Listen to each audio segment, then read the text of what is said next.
сестри, еве полека дојдовме до 7-та станица, би рекле.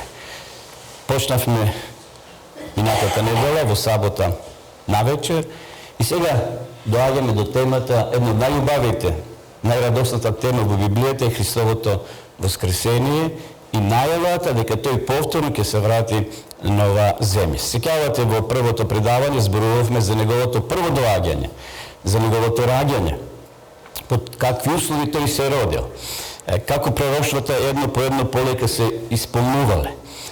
Но Исус го најавил и неговото второ доаѓање. Ние вечера ќе се допреме до оваа тема и утре навечер ќе биде кулминација на оваа размислување, нова серија постапките на Исуса Христа. Значи вечера ќе отидеме до еден затворен гроб. Гроб кој имал голем камен. 4 мажи, силни, јаки, морале да го турнат тој камен. Тој бил како тркалезен камен и се ставал пред секоја гробница. Замислете, Исус бил ставен, погребан во таква гробница. Тогаш, во тоа време на исток, имале луѓето приватни гробници. Исус немал гробница. И ова било по замена, знаеме, вели Библијата. Меѓутоа, подоцна ќе видиме тој гроб или таа гробница била запечатена со сите печати во тоа време, со сите стражари, со сета војска, бидејќи постоело размислување и верување дека можно учениците да го крадат. Кои ученици? Оние плашливците, оние кои се сокриле, оние кои бегале таму, кои се откажале од Христа. Гледате луѓето што размислувале, ќе дојдат учениците, тоа е таа лага пуштена во народот, да войниците посведочат, но за тоа малце подоцна ќе кажеме. Значи вечера ќе зборуваме за тој затворен гроб, но гроб кој ќе биде и отворен. Ќе зборуваме и за Христовото повторно доаѓање. Ајде на почетокот, како и секоја вечер, ќе кажем еден пример. Еден татко патувал со својот син со неговиот автомобил. Синот седел позади на задните седишта, бидејќи било спарно, доста жешко, го отворил прозорецот и во тој миг влегла една пчела. Почнала пчелата да лети внатре во автомобилот, а момчето било алергично на убот на пчели. Почнало да плаче и рекло: тато, што ќе правиме сега? Меѓутоа таткото, спретен човек, ја фатил пчелата во својата рака. И пчелата веќе го убила таткото во раката. И еве татковата рака, тука е пчелата и му вели таткото на синот: сине, сега можеш да бидеш спокоен. Осилото на пчелата е во мојата рака. А синот рекол: ти благодарам многу, тато. И во следниот момент, како што реков, ја отворил раката и ја пуштил пчелата, односно пак летела пчелата малку внатре во автомобилот, но сега била безопасна, бидејќи усилото било ставено во раката на таткото. Драги браќи и сестри, всушност и ние ќе зборуваме за тоа осило, што Исус го осетил осилото врз својот живот и тој ќе умре и со тоа смрт негова тој ќе го победи големиот човечки и Божи непријател сатаната. Ајде во мислите да се префрлиме и да отидеме, значи, таму на Голгота. Веќе синоќ ја рековме дека Голгота е место кај што ги расплувале римјаните своите противници, своите непријатели. Тоа било место на черепи, место на коски, кај што навистина десетици луѓе биле таму расплувани. Така да, еве, ќе се префрлиме горе на тој рид, кај што ќе ги видиме тие 3 крста.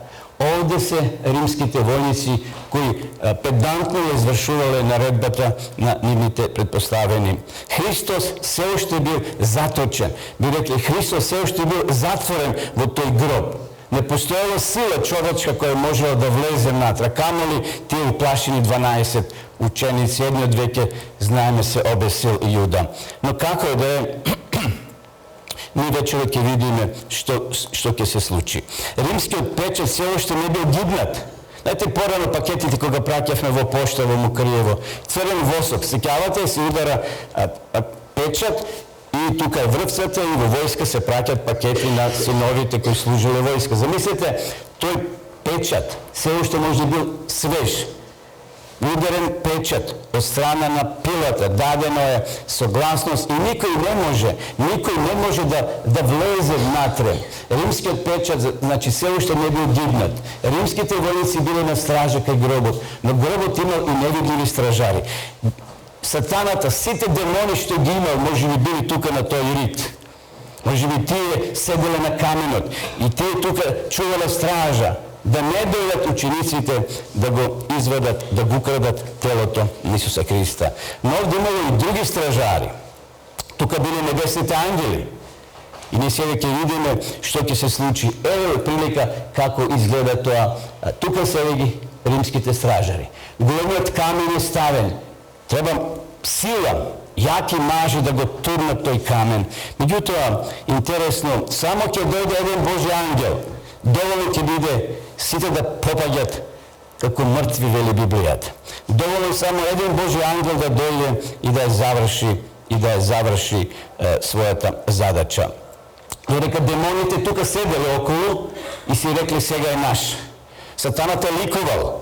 Сатаната славел, би рекол, зашто Исус е мртов, планот е веќе пореметен. Ти така размислувале, меѓутоа Бог имал план да Исус воскресне. Божиот ангел, ево го овде, Гавриил доаѓа.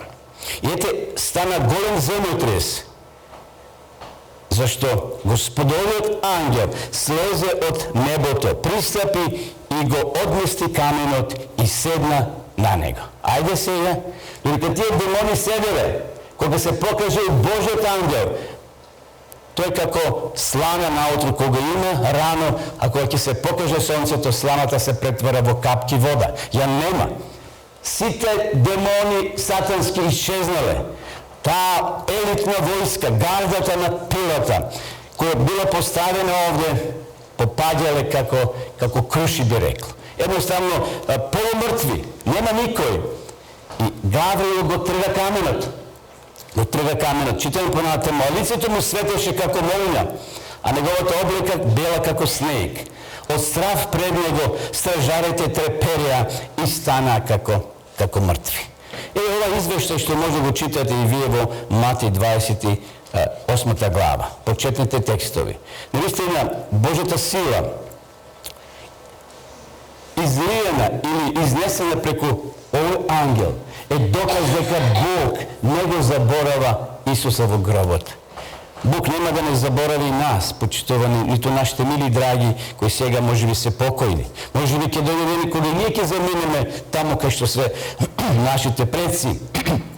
Меѓутоа, Бог нема да ги заборави своите. Бог не го заборава Исуса Христа.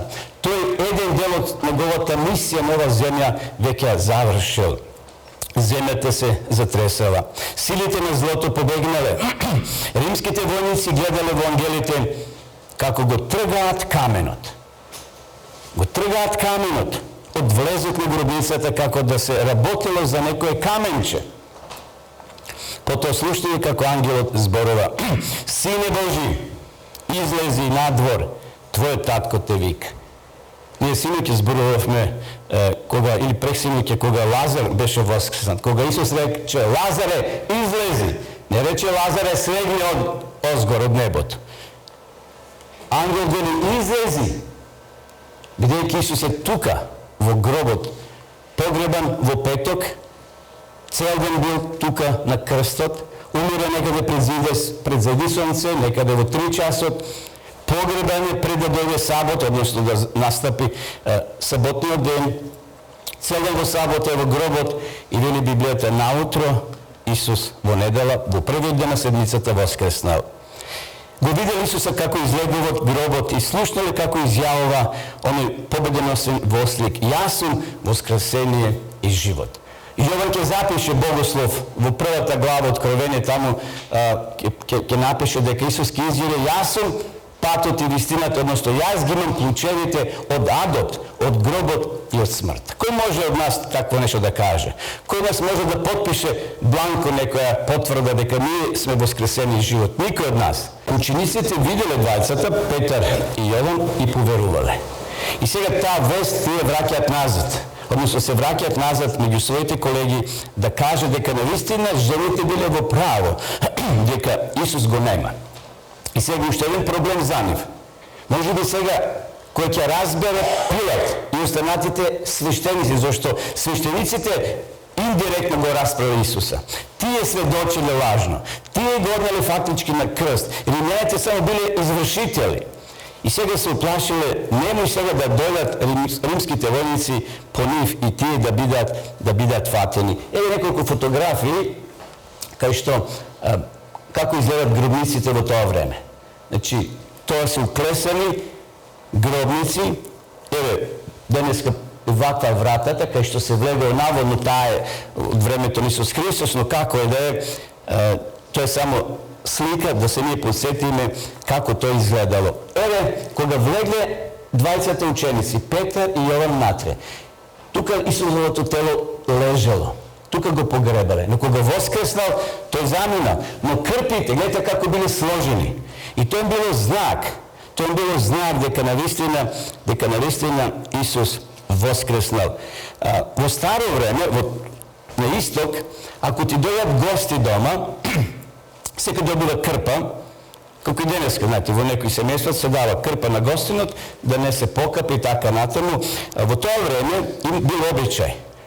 Ако некој после оброкот едноставно ја фрли крпата сгужвана, значи тој веќе завршил со оброкот и нема намера повторно да се врати назад. Но ако некој ја здипил уредно крпата и ја ставил на страна, тоа било знак дека повторно ќе се врати.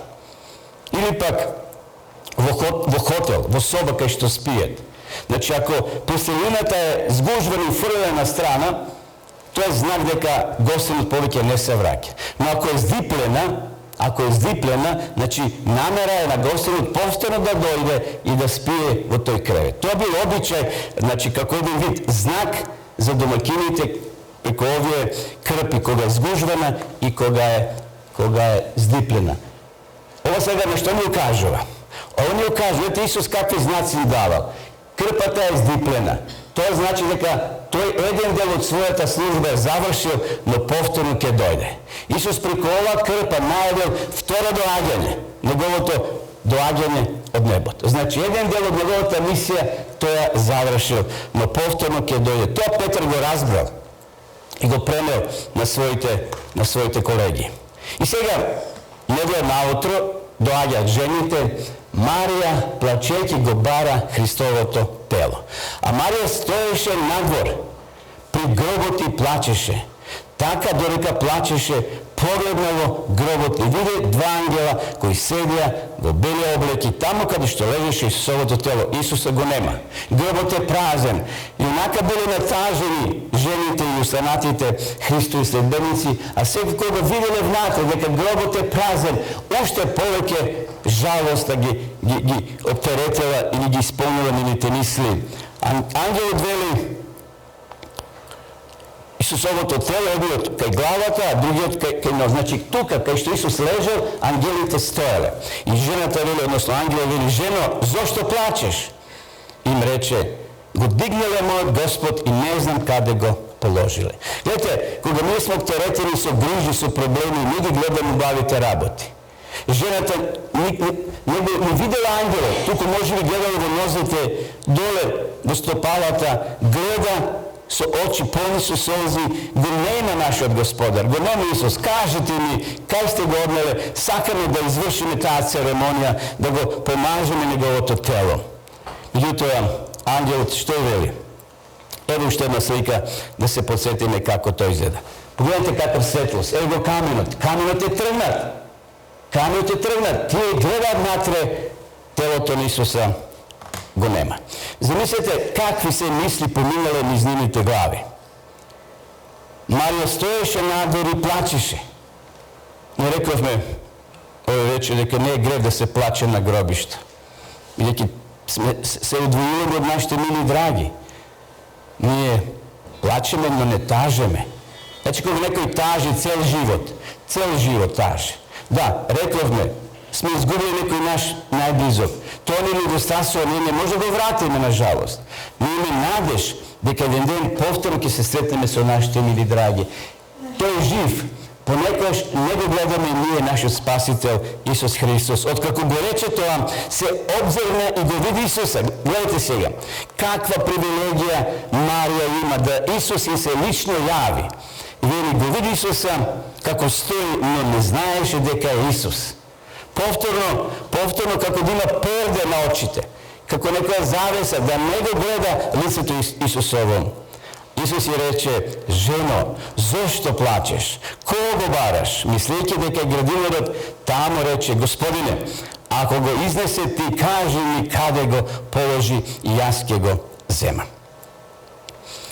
Наистина, каков разговор? Разговор кој буди надеж. За кој миг Марија ќе се освести? За кој миг то перде ќе падне пред очите на Марија? И наистина, понатаму текстот вели, еве го текстот, Исус ја рече Марија. Сега кога го спомнал името директно на Марија, Марија крива главата. И го гледа Исуса во очи. Таа се заврти и му рече Равуни. Што значи Равуни? Учителе. Таа 3,5 години ги слушаше неговите зборови. Сега го препознава што значи учителе. Исус ја рече, не допирај ме, зашто уште не отидов горе при мојот татко, туку оди при моите браќа и кажи им, и речи им, се враќам при мојот татко и вашиот Бог. Марија Магдалена отиде им јави на учениците дека го видела Господа, дека тоа и рекол. Наистина, мислам дека ова најубавата вест што Марија добила во својот живот, да ја соопшти на своите пријатели, на учениците. Тоа е најдобрата вест. Знаете, има многу вести кои ние ги носиме, тажни, полутажни, радосни. Порано, знаете, имаше каначи за свадба. Некој роднина близу, ќе му дадеш список и оди кани ги по селото или повикај ги по телефон, кажи им за свадба. Тоа е радосна вест, да каниш за свадба.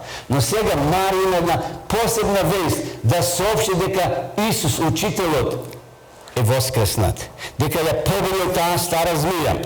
Како што рекол таму во прво Мојсеева 3:15, ќе стапе на главата, сатаната го каснал Исуса, но таа змија на главата е згазната на Голготскиот крст. И замислете ова средба. Каква е таа средба? Еви ги двете жени. Исус им се јавува. Тие се пресрекни, а 3 дена биле во жалост, 3 дена плачеле. И затоа, кога разбрале дека Исус е жив, нивната радост била преголема. И понатаму, и останатите жени го виделе празниот гроб. И тие се сретнале со Исус. Интересно, Исус првен им се јавува на жените. На жените им се открива. Како што рековме пред некоја вечер, кога Исус рекол дека на жената Самарјанка дека е тој учител, дека е тој Месија. За прв пат Исус кажува јавно дека е Месија. Дотогаш никој тој збор не го слушнал. И понатаму вели, а тој подоцна се јавил и на собраните ученици. Но овде сега ќе испадне мал проблем. Тома не бил во групата кога Исус се објавил. Интересно, зошто Исус се јавил во центарот или на собот? Гледате овде како уметникот го нацртал тоа. Зошто во центарот? Затоа што Исус е центар на целиот свет. Околу Исуса се врти. Да не Исуса, ние не би сега читале Библија, не би верувале во Бога, не би се надевале на нов живот, на вечен живот, затоа што Христос е центарот на се. И тој вели се објави во собата. Се било заклучено, сега се поставува прашање како Исус влегол внатре. Исус влегол затоа што е Бог. За Бога не се битни физичките закони, тие не може да го ограничат. Кога Исус бил во тело, тогаш бил ограничен. Односно како бил Бог човек. Сега веќе прославен Исус воскреснат и тој се објавува во собата. Учениците не виделе дух, туку го пипнале, го допреле, се поздравиле, се прегрнале со нивниот сакан учител, 3,5 години биле со него. И сега Тома не е тука. Неговите колеги му пренеле, му рекле Тома, пред некој ден дојде Исус и го видовме. Тома не може тоа да го свати, не може да го вметне во умот свој. Тој не сака да верува. Меѓутоа, Исус ќе му даде повторно прилика, ќе му се јави и да поверува, како што вели текстот. Благо на оние кои не гледат, а веруваат. Навистина, Тома не е тука, но после 8 дена, ево што се случува. Ајде го читаме текстот. По 8 дни, неговите ученици пак беа внатри, Тома со нив. Додека вратата беше затворена, Исус дојде, застана на средина, им рече: мир вам, шалом. Потом рече на Тома: испружи го твојот. Видите, Исус однапред дека знаел дека Тома има проблем. Дека Тома ќе биде тој кој ќе кочи. Ќе кочи веста на Христовото воскресение. Затоа му дава прилика. Потом му рече: пружи го својот прст ваму и види ги моите раци. Не знам дали може да видите, ева е раката на Тома. Тука се раните или раната Христова, која била добиена од војникот кој фрлил копје да провери дали Исус е мртов. И понатаму Исус му вели: ставјај моите ребра и не биди неверен, туку верен. Тома одговори му рече: мој Господ и мој Бог. Исус му рече: поверува, зашто ме виде, блажени се оние кои не виделе, а поверувале. Ние сме токму во ова категорија, во ова група. Ние не сме го видели Исуса жив, но благодарение на Христовите извештаи, на извештаите на евангелистите. Некој може би бил на Блискиот Исток, во Палестина. Ги видел тие места кај што Исус навистина се родил, Витлем, Капернаум, Витанија. Меѓутоа, тоа само географско подрачје може да го видиме. Но не може да го сетиме тој штимул како што било учениците, директно го гледале. И затоа Исус вели: благо на вас. А зборот благо значи среќни сте вие кои не сте го виделе Бога или Исуса, но верувате. И затоа верата е многу битна кај нас христијаните. Павле вели во своето послание до евреите: без вера не е можно да му се угодим на Бога. Значи потребна е вера. Ако е потребна вера во нашиот секојдневен живот, купуваме вода, купуваме млеко во продавница, купуваме храна, конзервираме или било што, и тоа го ставаме намаса и го јадиме, пиеме. Дали сте провериле дали млекото е исправно? Да нема отров внатре. Значи, имате вера. Верата е потребна во секојдневниот живот, а камоли во духовниот живот. И затоа денеска сме повикани да со вера ги следиме стапалките на Исуса Христа. Понатаму да видиме што се случува со учениците. И додека тие разговара и се запрашува, сам Исус им се приближи и одеше со нив. Ова сега една мала друга прилика, ќе опишам. Двајца луѓе биле во Иерусалим и тие слушнале дека Исус е распнат и дека Исус воскреснал во недела. Се враќале од Иерусалим према селото Емаус. И сега Исус им се приближува. Ево го третиот, тука Исус, тие многу препознале и тие биле разочарени. Знаете кога се враќаме од гробишта? Кога сме погребали некој наш близок. И ние оловни чекори имаме. Жал ни е, тешко ни е. Нешто слично го доживееле распнувањето на Исуса и овие двајца ученици. Исус им се приближува и ги прашува што разговарат. И текстот вели, Лука вели, додека разговара и се запрашува, сам Исус им се приближи и одеше со нив. И знаете веќе случката на крајот. Доаѓа до едно село, селото Емаус е секако, веќе сонцето на запад и тие му велат: пријатели, остани со нас, ноќе е, опасно се патува, тоа време било опасно се патува ноќно време. Исус влегол внатре, му дале вечера, се помолил и отеднаш исчезнал. Сега Исус е Бог во тело, но може да се манифестира и видлив и невидлив. А пред воскресението тој бил во човечко тело, тој бил заробен, условно кажено, во тие физички закони. И иако во дадени моменти тој со својата божанска сила ќе прави чуда. Рековме синике како лечеше, мртв воскреснуваше и други работи правеше. Меѓутоа сега отеднаш го снема Исус. Каква привилегија имале тие двајца да разговарат со Исуса воскреснатиот. И затоа Библијата вели, драги мои, кој го има синот, што има? Има вечен живот. Дали ние го имаме Исуса Христа? Овие луѓе кои патувале од Иерусалим према селото Емаус биле разочарани зашто нивниот идол, условно кажано, нивниот Исус е мртов. И едно вели, зарем ти не знаеш, веќе 3 дена како е во гробот, кој знае што ќе биде. Но, како едноставно биле слепи да го видат Исуса во нивното друштво. Еве еден човек, името не е битно како се викал, имал син. Човекот бил богат, добил син и го учил синот да ја проценува вредноста на уметнички слики. Значи, тој собирал скапи уметнички слики. Детето растело и го обучавал, го приготвувал да биде еден ден наследник на него, на таткото, кога го прашање тие слики кои биле многу скапи уметнички дела. Детето пораснало и морало да замине во војна, во војска. Бидејќи се водило војна, тој морал да отиде на фронт. И таму додека спасувал еден свој колега, отишол да го спаси таму во ровот, бил погоден смртно и умрел. Таму во ровот. Тој ранетиот војник, неговиот пријател, преживеал и како благодарност кон колегата негов, тој синот на овој човек што го видовме пред малце, го насретал ликот на својот спасител. Еве го, тоа момче кој страдало, давајќи го својот живот да го спаси колегата кој бил во ровот ранет. Војната завршила и момчето кој било веќе во војна, односно кој се вратило живо и здраво дома, сакал да го проведе таткото на ова момче и да му ја даде ова слика, бидејќи тој бил аматер, не успел некако да го нацрта. И тој уметничко дело, негово аматерско, сакал да го даде, да го врати назад на таткото. Таткото бил многу благодарен и рекол: ти благодарам и ова слика ќе биде ставена на прво место во моите слики кои ги собирав цел живот фактички.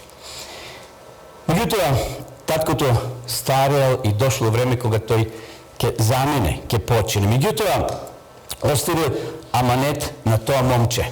Значи, ти ќе бидеш наследник на сите мои слики, но кога ќе се врши аукција на сликите, ова слика на мојот син ќе биде ставена на прво место. Кој ќе даде цена за оваа слика, ќе ги добие сите други уметнички дела на Рембрандт, Пикасо и други многу скапи уметнички дела што тој ги набавил за време на својот живот. И замислете сега, била закажена аукција. Дошле видни луѓе да се надпреваруваат кој повеќе, знаете, кога има аукција, кој повеќе ќе даде, тогаш тој ќе ги добие. И замислите сега, еден комшија на тој стариот и на ова момче, исто така дошол на аукција да види што се случува. И кога видел ова слика, го препознал ликот на синот од стариот комшија. И кога главниот пошел да надава, кој ќе купи ова слика, ги добива сите слики. Комшијата рекол: јас давам $100. И оној главниот кој вршил аукција рекол: еднаш, два пати, три пати, продадено. И човекот ја добил ова слика на момчето и сите скапоцени уметнички дела кои биле во просторијата. Другите луѓе кои биле тука дојдени, пошел се бунат и рекле: па чекај, ние тек почнавме да се загреваме за надавање, а веќе завршила аукцијата. И тогаш главниот рекол: желбата на стариот газда беше кој ќе даде за оваа слика, прв кој ќе се јави, ги добива сите други слики на подарок. Овој пример ме подсети на текстот што го читавме пред малку. И ево уште еднаш ќе се подсетиме што овде кажува самиот Бог. Кој го има синот, има живот. Кој го нема Божиот син, нема живот. Оној кој ја добил, кој ја платил ова цена само за $100 ова слика, пред малку што ја покажавме, ги добил сите други уметнички слики. Нешто слично се случува и во нашиот духовен живот, браќи и сестри. Ако го имаме синот, имаме се. Денес има луѓе многу богати, многу имучни, познати звезди, но го немат Христа, тие се празни. Тие се празни, тие немат радост, тие живеат само ден на ден. Иако се преполни можеби со богатство, со средства, но го немаат синот. И ова е сведоштвото, Бог ни даде вечен живот и тој живот е во неговиот син. Кој го има синот, има живот. Кој го нема Божиот син, нема живот. Прашање за нас, го имаме ли ние Синот? Го имаме ли Исуса Христа? Не мора ланча да ставиме. Не мора да ставиме некоја слика, икона да носиме па да го докриваме. Не е тоа важно. Важно е дали Исус е во нашиот живот. Дали Исус го исполнил твојот и мојот живот. Зашто јас живеам и вие ќе живеете, кажувам Исус Христос. Ако сме сокрени во Христа, нашиот живот ќе биде сокрен во Христа. И да се случи смрт, и се случи било што, рековме веќе, мојот и твоето ДНК е во Бога, кај Исуса, и повторно ќе го врати твојот и мојот живот. И дошло време Исус да замине. Еве тука некаде во Витанија, тој во непосредна близина на Ерусалим, Витанија 3 километри рековме од Ерусалим. Дошло мноштво луѓе. Пише во дела на апостолите колку луѓе дошле. Исус вели ги поведе, ги изведе до Витанија, ги подигна своите раце и ги благослови. Интересно, како што денеска, а и во другите се надвор од градовите, Исус може да се вознесе и од центарот на Ерусалим, но тоа не го направил. Излега од Ерусалим и тука во непосредна близина Витанија, вели, тоа било како аеродром, лансерна рампа, од каде Исус ќе се повлече горе на небото. И ги изведе до Витанија, ги подигна своите раце и ги благослови. И еве што пише понатаму, и додека ги благословуваше, се одели од нив и се вознесе на небото. Имало тука десетици луѓе. Тогаш немало телефони да се јават, немало такви средства за комуникација, меѓутоа, замислете дека имало десетици луѓе и тие се вратиле дома. Тие кажа на своите фамилии, а фамилиите биле од 8 до 15 луѓе. Биле, значи, со многу деци така натаму. Тие пренеле на своите, на трети, на пети и за кратко време скоро сите разбрале дека Исус се вознел. Значи, Исус се вознел во придружба на ангелите небесни. Интересно, од местото каде што Исус се вознел, се верува, ова направена е црква. И наводно, тука има еден камен, ги стапалките кај што стои Исус. Гледайте сега, од се се прави бизнис. Значи, не е важно, но се верува дека тој камен кај што Исус стоил, тука дори дава дарови, од тука Исус се вознел на небото. Тоа не е битно за нас. Битен е настанот. Битна е изјавата на ангелите кои сега ќе ја дадат. И еве што се случило. Двајца ангели, вели мажи, Лука ги опишува како мажи. И кога гледаа кон небото, додека ние сме на аеродром и го гледаме авионот како полека полетува, гледаме, може сликаме и отеднаш исчезнува во облаците. И вели, додека тој се вознесуваше, двајца мажи во бела облека застана покрај нив. И што им кажуват? Еве го текстот понатаму. Им рекоа, мажи галилејци, зошто стоите и гледате во небото? Ово Исус, може и покажали со прст, ово Исус, кој од вас се вознесе во небото, ќе дојде така како што го видовте да оди во небото. Ова е навистина охрабрувачко за нас. И ова да не го забораваме никогаш. Како Исус ќе дојде, како што замина. Ако некој утре каже дека Исус е во Брисел дошол, или во Истанбул, во Анкара, не верувајте. Тоа е лага. Може на телевизија ќе го снимат. Сега може фотомонтажа, се да се направи. Исус ќе дојде видливо и ќе го види вели секој око и оној кој го прободува. Ајде малку при крајот да размислиме само блиц за неколку знаци за Христовото доаѓање. Колку сме ние близко до Христовото доаѓање? Ова е контролна табела во секој автомобил постои. Ако се покажат овде жолти светла или црвени, возачот знае дека жолтото те предупредува, а црвеното е опасност. Не смеш повеќе да возиш. А жолтото ти укажува дека можеш да отидеш до дома или до некоја блиска работилница, механичар да го тоа поправи. Всушност, Исус воскреснал. Тој знак е исполнет, како што кажува Библијата. Меѓутоа, ајде одиме во Матеј 24 глава и малку да прочитаме неколку текстови кои ни кажуваат во кое време ние живееме. Еве што вели Матеј. И ќе чуете гласови за војни. Пазете да не се уплашите, зашто тоа треба да се случи, но уште не е крај. Да, некој ќе каже имало прва светска, втора светска, балкански, многу војни во минатото, и сега се водат војни. Но овде пишува не е тоа крај.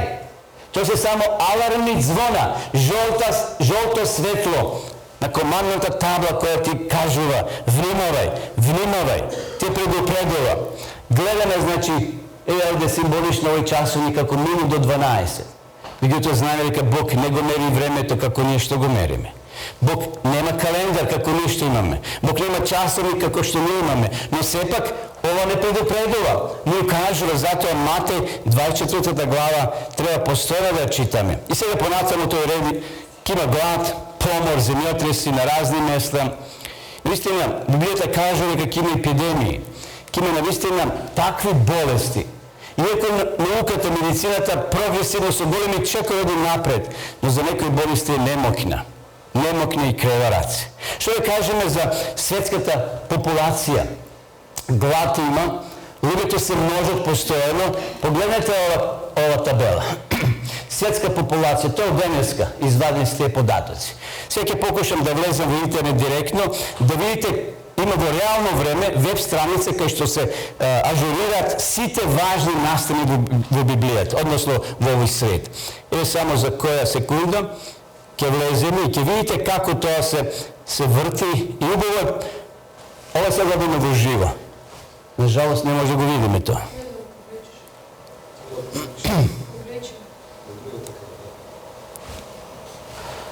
Не знам. Добро, ништо. Ова веб страница да си ја прибележите, само да го кренеме. Ова веб страница запишете си ја и дома проверите постојано. Ќе видите, таа бројка се врти, овие бројки се вртат нон-стоп, како се дават податоци, значи сите држави и таа бројка се менува. Сега моментално имаме 8 милиарди 195 милиона жители. Родени ова година, до денеска. Родени денес, починале ова година, починале денес. И сега таа бројка оди надолу. Колку вода се троши, колку луѓе ќе си легнат гладни, колку луѓе немаат питка вода за пиење. Таа табела е многу интересна. Значи, на српски може да читате и да ги пратите тие податоци кои постојано се вртат, укажува дека ние навистина одиме при крајот. Одиме при крајот, при завршницата на оваа земја. Сега да ги повторувам тие бројки, колку луѓе сега додека ние зборуваме ќе умрат од глад. Колку деца ќе починат. А понекогаш нашите деца, па и ние самите, не го сакам ова, не го сакам она, сакам нешто трето, мислам кога го прашаме храна. Меѓутоа, да ги прашаме тие кои вечера ќе се легнат без вечера. Или ќе станат наутро без поедок. Ајде да кажем нешто за земјотресите. Имало и порано земјотреси, но во последните години или децении 10 пати се зголеми бројот на земјотресите. Постојано некој рекол земјата како пиен човек. Ностоп се тресе. Сега имаме тие апарати, измислени луѓето да ги регистрират и мал потрес. Да не зборувам за Турција, која беше пред година-две. Ностоп земјата се треси. Пред некој година знаете што се случи во Јапонија. Јапонците се доста прецизни и при самото градење. Тие кога градат земјотресот да издржи зградата 8, 9 до 11 овие степени. Се мисли на оние нуклеарни централи кои ги имат, бидејќи ако таа централа падне и се сруши, цел свет може да го загрози. Дури и таму имаше опасност. И цел свет беше уплашен што ќе се случи ако навистина некој радиатор пукне. И знаете, тука е морето, океаните и водата, рибите, секи се затрова, а луѓето се хранат. Значи, живееме во ова време. Тоа е жолто светло кое светли, но наскоро ќе престане жолтото, ќе се запали црвеното. Страв. Кој од нас не се плаши? И ќе има знаци, вели Исус. Лука го запиша. На сонцето, на месечината, над звездите, а на земјата народите ќе бидат опфатени од страв и збунетост. од бучењето и од морските бранови. Луѓето ќе премираат од страв. Ете, човек кој умира од страв, тоа е тешка смрт од страв. Целиот се тресе. Не може да го смири ништо. Луѓето ќе умираат од страв, од исчекувањето на она што ќе го снајде светот, зашто небесните сили ќе се затресат. Меѓутоа, понатаму, Исус прави една споредба наше време со времето на Ное. Предпотопниот свет. Предпотопните жители ќе бидат или ние ќе бидеме слични со нив. Ако Бог решил тогаш, отприлike имало исто толку милиарди, 7 до 8 милиарди пред потопот, да ја опере земјата тогаш, да ја исчисли, да ја измие, што сега нема да направи Бог слично, но не со вода, туку со што? Со оган. Нажалост, тоа е. И затоа, како во Ноевите денови, така ќе биде и при доаѓањето на човечкиот син. Како во деновите пред потопот јаде и пие, не е грев да јадеме умерено и да знаеме што да јадеме. Бог ни дал рецепти, правило. Трета книга Моисеја, 11 глава, таму се дадени тие рецепти што треба да јадеме, што треба да пиеме. Не е грев да се жениме, не е грев да градиме куќи, мора да живееме некаде. Не е грев црква да правиме, мора да собираме. Но да не врзува тоа толку, како што жената на Лот била толку врзана, што мора да се сврти назад и го прекршила таа Божја заповед, да не се свртуваат назад, туку да гледаат до ридот, да отидат, зашто таму е нивното избавување. Се жени и мажи, не е грев. Но ако ние се претвориме само во стомаци, јадеме и пиеме, ждериме, што велат браќата Срби, тоа е опасност. До денот вели кога Ное влезе во ковчегот, 120 години тој проповедал, 120 години. Одмамнувале со рака и го правиле дека е пијан, дека е стар и нешто не е во ред со него. И не знаја додека не дојде потопот. Што тоа не знаја? Неосетно тоа така дојде брзо. Додека не дојде потопот и однесе се. Кој бил во право? Стариот Ное, што бил само гласноговорник Божи, што ја пренесувал Божјата порака. И понатаму вели, така ќе биде и доаѓањето на Синот човечки. Ние живееме, почитувани, токму во ова време, кога моралноста кај луѓето паднала на ниско ниво. Библијата вели, човек ќе се жени за жена, жена за маж ќе се омаши. А денеска се е испревртено. Тие вредности библиски ѓавот сака да ги испреврати, да луѓето се збунаат. Едноставно, тоа е предвидено во Библијата, но Бог тоа го осудил многу одамна. Но што ќе се случи? Отстапување од Евангелието. Некои ќе го прифатат Евангелието, тоа е радосна вест, а ќе се појават и лажни Христоси во текстот. Лажни пророци, па ќе прават големи знаци и чуда за да ги заблудат, ако е можно, и избраните. Гледате овде на ова фотографија лево, ставив еден апарат, има и мали апарати, може да ги набавите, за пронаоѓање кои новчаници, кои пари се лажни. Немам сега да покажам. Значи, парата, новчаницата, има свој белези внатре. Банкарите, кои работат со пари, тие не учат да дознаат кој се фалсификат пари. Туку што прават? Што учат? Оригиналите ги учат. Да ги опипат, да ги помирисат, на око да ги гледат и тие се обучени да препознаат и без апарат дали ти му носиш $100 фалс или вистински. За нас апаратот за препознавање на правата религија е Библијата. Денеска сите проповедат, интернет е полн со проповеди. Полн со проповеди, нема да ги слушате за цел живот. Меѓутоа, ајде тоа што го слушаме да го поминеме низ призмата на Библијата. Дали Библијата ќе каже да, тоа е во право или ова не е добро. Ова е фалсификат. Гледате, ако човекот пронаше овој апарат, сте видели у банка како ги стават паричниците кои ќе ги донесете? Тамо доле има и така ги стави. Ако е фалс, тешко на вас. Ќе притисне копче и секурити чуварот тука на вратата ќе ја затвори и ќе ве приведе. Ќе дојде полиција. Но, секако Бог не праќа полиција кој ние учиме лажна наука. Но гревот, јас ќе го понесам, ако вас звучам нешто лажно. И затоа, гледате, се што ние проповедаме за оваа серија, Сега подкрепуваме со библиски текстови. Сами проверете дома дали тоа е вистина или не. Последниот знак кој денеска е во оптек е проповедање на Евангелието по целиот свет. И ова Евангелие, кој е? Ова радосна вест, или мати, ќе се проповеда по целиот свет за сведоштво на сите народи и тогаш ќе дојде свршетокот. Да, денеска има интернет, денеска има мобилни, денеска има радиофреквенции кои зрачат. И од тука зрачени во Бугарија го гледат и слушат. Но знаете, има држави кои тоа го ограничуваат. Ако вие отидете во Прешево и сигналот од Македонија ќе го немате на мобилниот, зашто дотаму зрачи. Така да, ѓавот нашиот модус да ги спречи луѓето да не слушат, например во Кина, сега и таму веќе демократија доаѓа, или во Северна Кореја, кај што ако те најдат со Библија в рака, готов си. Доскоро тоа беше и во Кина. Ти има црвена Библија, Мао Цинг и останатите тие нивни водачи има своја Библија кој луѓето мора да ја учат. Мислам на Библијата за комунистите, но како е де, ние живееме во ова време кога Евангелието се проповеда по целиот свет. И затоа, дали сме вечерва подготвени да ги препознаеме вистинските знаци. Едно момче било во војна. Често пати добивал писма од непозната жена, од неговото родно место.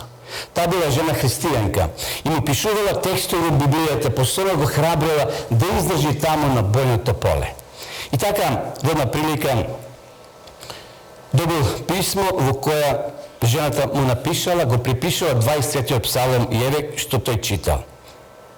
И да поминам из долината на сенката, на смртната сенка, нема да се плашам од злото.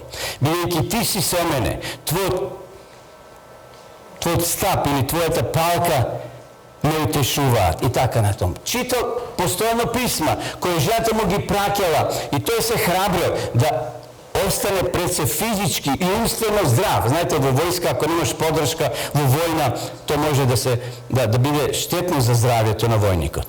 Војната завршила, момчето станало живо и сега си поставил прашање, кој ќе се вратам назад, сакам да ја запознам таа Господја, која ме храбреше, која ме тешеше во тие тешки моменти, додека бев во рововите.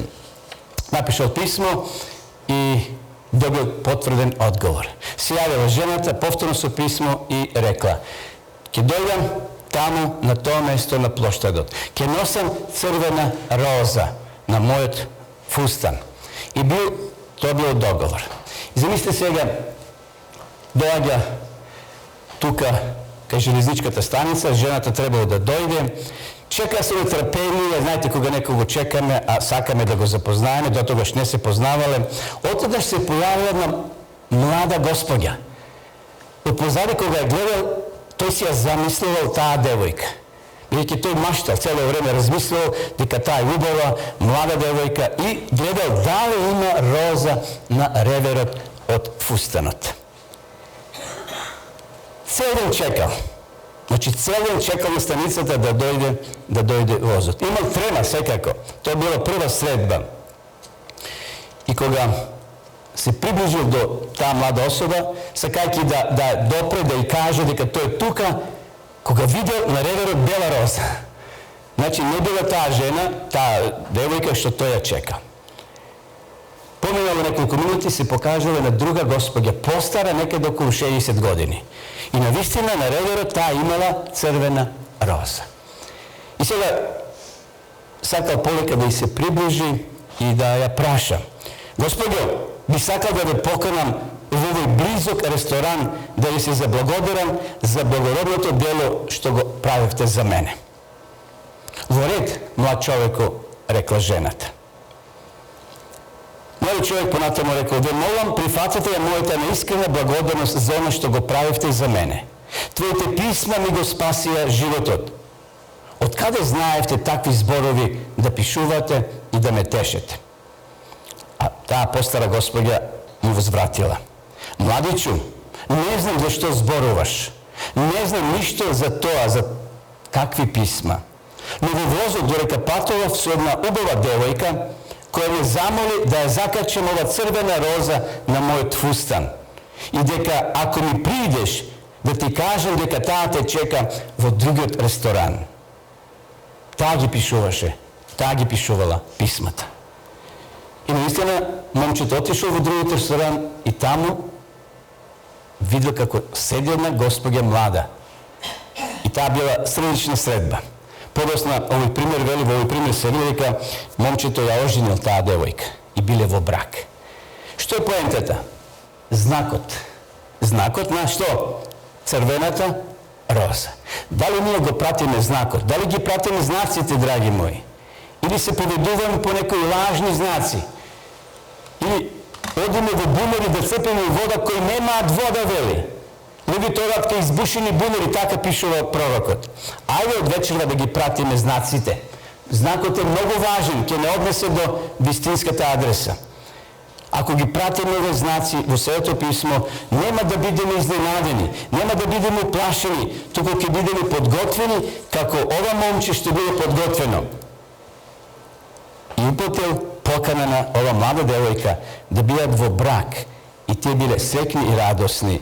И затоа Библијата вели кога Исус ќе дојде ќе има само две групи на луѓе. Не повеќе, само две групи на луѓе. Еве што вели текстот. И земните цареви, и големците, и војсководците, и богатите, и силниците, и секој роб, и секој слободник се сокрија во пештерите и по горските камењари, велејќи на горите на карпите, паднете врз нас и скријте не од лицето на оној кој седи на престолот и од гневот на јагнето. Гледате, Јован тоа го гледа во видение, бил на островот Патмос. Бог тоа му го открива, дека во последно време ќе има само две категории на луѓе. Едни кои ќе велат и ќе се молат на камењата, на планините, а нема да паднат планините. Верувате, нема да паднат ниту горите. Ниту тие ќе бидат убиени со тие камења. Тие мора да го видат лично они кои го презирале, кои обменувале со рака за време на животот. Тие мора да го видат овој настан. Овде се луѓето, но едни ќе гледаат и ќе се молат на планините да бидат убиени, да паднат планините. А другата група, радосна група и спасени, еве што ќе велат, и ќе се рече во оној ден, ете ова е нашиот Бог, во него се надевавме, тој ме спаси, да му ускикнуваме и да се веселиме на неговото име. Во која група сакаш да бидеш? Јас сакам да бидам во ова група. Она група која со расширени раце ќе кажат, еве го нашиот Бог, еве го нашиот Исус, за кој вредеше и да страдаме, за кој вредеше да ги поминеме сите Божи стапалки, пред да влеземе во базенот да се крстиме, зашто тоа го бара Бог од нас. Ако сакаме да бидеме во оваа група, мора да поминеме низ тој воден гроб. Крштевањето се нарекува воден гроб. Значи, тоа Исус го направи, ни дал пример, возрастни, тоа да го направиме. Како што читавме пред малку, кој го има синот, што има тој? Има вечен живот. И сосема на крај за ова вечер, драги пријатели, да го споменеме филозофот Кјергегор. Тешко се изговара, но ети тој човек постоел. Тој вели во еден свој извештај дека овие птиците патуваат во стил на буквата В латиница. Гледате како патуваат. Тоа не е случајно. Не е случајно, ако некој од нив се замори, тие си помагаат еден на друг. Се гледаат, си помагаат. Но една од тие гуски паднала долу. Паднала во едно село и едноставно се нашла во една фарма на кокошки и на гуски. И замислите, еве, таа е тука, живеел, крилото и се скршило, тоа за да го кажам, и се скршило крилото и не можело да лети, паднала долу. Поминале месеци, крилото се зацелило, таа повторно можело да лета, меѓутоа била трома, но сепак јадела она што јаделе кокошките. Пиела вода како и другите што петли кокошки биле внатре. Поминала година дена, значи следната година дивите гуски повторно летале во таа област.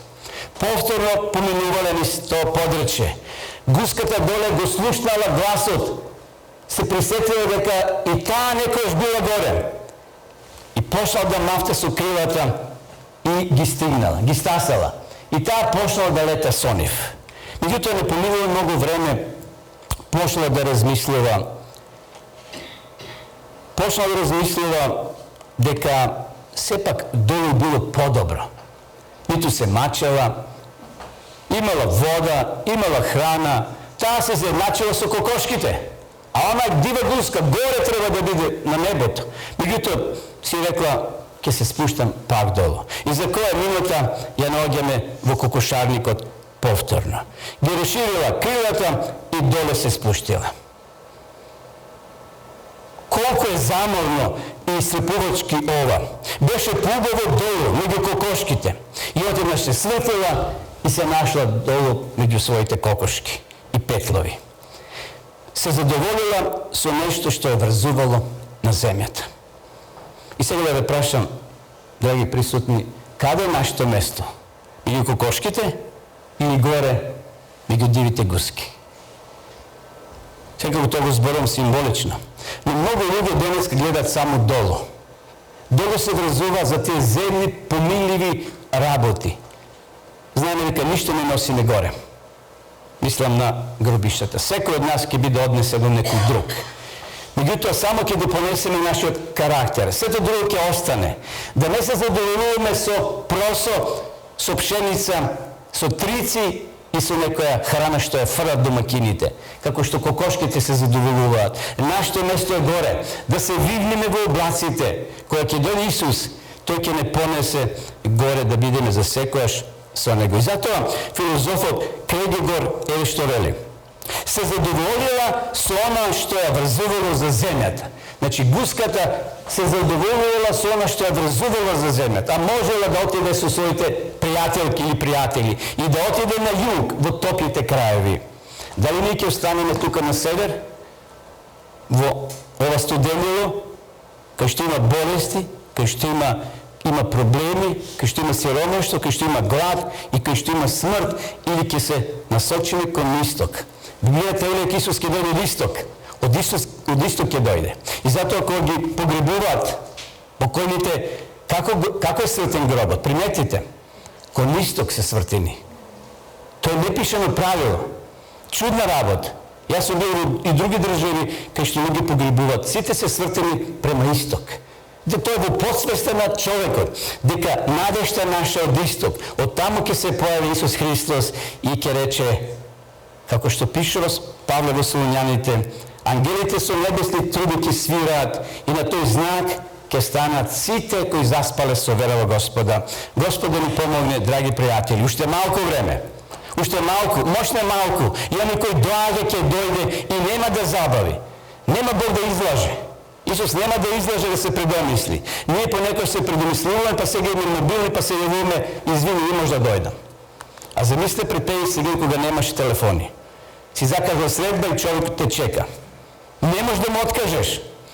Исус знае да биде точен. А мојот праведник ќе живее од вера. И затоа е потребна вера. Кога чекаме со вера.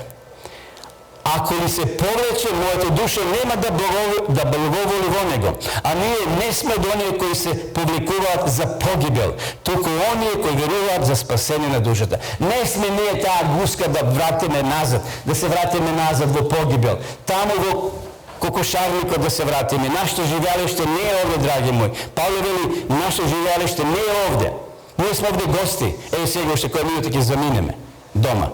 Меѓутоа, нека Господ не благослови, нека ни помогне да се најдеме во една група на спасените и да кажеме, еве го нашиот Господ кого чекавме. Нека Господ не благослови сите. Амин.